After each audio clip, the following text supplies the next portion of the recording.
di sini tepatnya terjadi ketika zaman Ramayana, di mana musuh tidak begitu banyak, tetapi hanya satu musuh, misalnya Rahwana. Rama dianggap musuh, dan walaupun seorang yang bersifat serakah ini bisa mengacaukan dunia pada saat itu. Nah, pada saat itu pun sudah mulai kekacauan-kekacauan terjadi.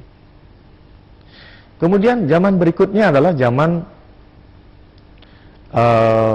zamannya Mahabharata.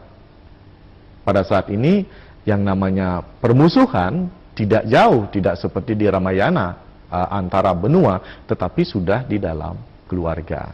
Di dalam keluarga, yaitu antara Pandawa dengan Kaurawa. Dan pertempuran ini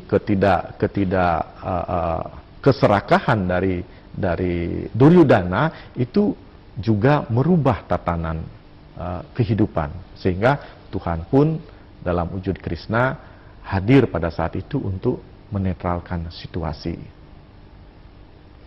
Nah, saat ini dikenal dengan zaman Kali Yuga. Kali Yuga. Kali Yuga ini dikaitkan, kalau kita di Bali itu kita dikaitkan dengan kala, yaitu zamannya kala, di mana orang-orang yang menguasai peradaban ini adalah mereka yang memiliki sifat buta kala, yaitu yang serakah. Nah, yang namanya Tuhan itu masih ada dalam konsep. Semua orang bingung mencari Tuhan. Di mana sebenarnya Tuhan? Nah, apa yang harus kita lakukan untuk bisa mengikuti role zaman perubahan, yaitu yang disebut dengan kiamat, itu adalah bagaimana kita bisa menemukan jati diri kita. Ya, disinilah kita perlukan usaha-usaha untuk menemukan jati diri tersebut. Nah, jati diri itu kita harus kembali banyak berintrospeksi diri, mulai bertanya kepada diri sendiri, siapa sesungguhnya diri kita sendiri? Siapa saya? Kemudian, apa tujuan hidup saya? Apa yang menjadi hak dan kewajiban saya? Dan apa yang menjadi tugas saya dalam kehidupan ini? Kalau kita kembali merunut siapa sebenarnya kita sebagai manusia, itu kalau kita perhatikan perkembangan kehidupan manusia, itu sebenarnya berasal ketika belum ada kehidupan, itu ada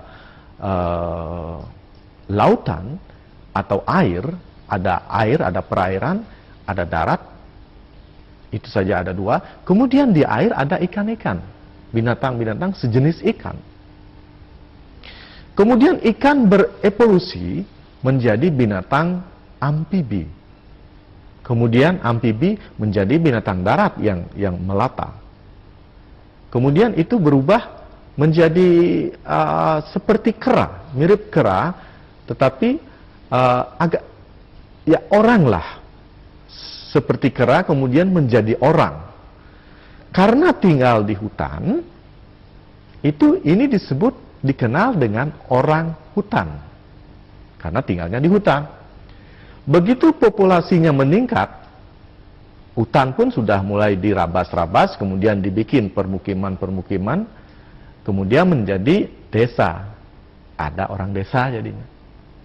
Nah, desa ini berkembang dengan pembangunan-pembangunan yang semakin pesat, misalnya jalan yang dulunya becek, yang bisa dijalani hanya dengan kaki dan penuh juga dengan lumpur, kemudian mulai sudah dipadati, kemudian alat transportasi juga semakin meningkat, ada sepeda motor dan yang lainnya. Nah, Sehingga desa yang awalnya begitu kumuh menjadi kota yang bersih. Gitu. Ada orang hutan, ada orang desa, ada orang kota. Orang-orang ini pun perlu berevolusi lagi. Maka muncullah yang disebut dengan etika-etika, aturan-aturan, agama-agama. Nah, orang yang mengikuti aturan, orang yang mengikuti etika, dan orang yang mengikuti agama, orang ini akan berubah menjadi manusia. Ya, manusia sudah mulai menggunakan pikiran. Kalau dibandingkan dengan orang, itu orang lebih banyak menggunakan ototnya. Sehingga ada hukum rimba, siapa yang kuat, itu yang menang.